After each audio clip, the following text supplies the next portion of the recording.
alenge karawitla sal toy zan mu ka ching lo eng ka tinge ni zanin chu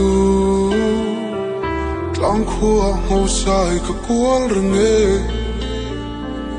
ril ru khat liam ka in sui chok thin an ti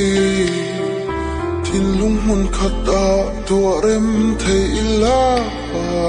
ril ru khat liam ka in sui chok thin an ti kamai se samu ka tua lo ni e thai mong lo tin le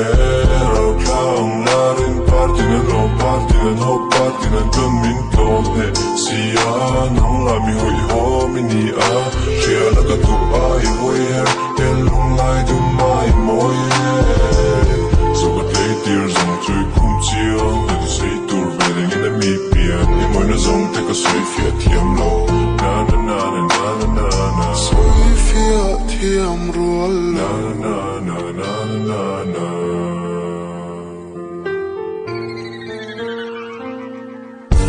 alenge karawitla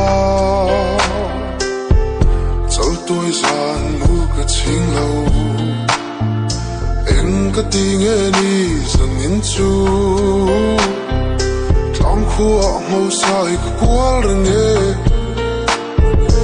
ril ru khat liam ka in sui chok thin an ti thin lung mun khat ta tua rem thei ila ril ru khat liam ka in sui chok thin an ti kamai che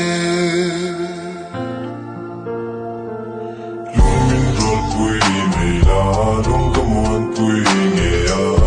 o du zong nei ni pon nei lung khom ni ka ti don clear lo par pun choi ni an nei china ka kai lo na nei lung min rol pui mei la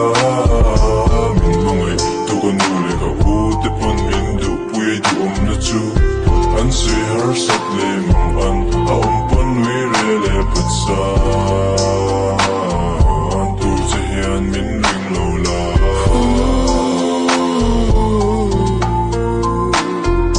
sal toy lung din nang ai hla ka sai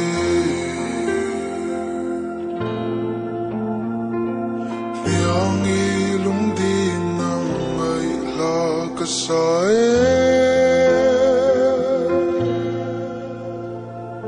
per khuang choin nang ai hla ka sai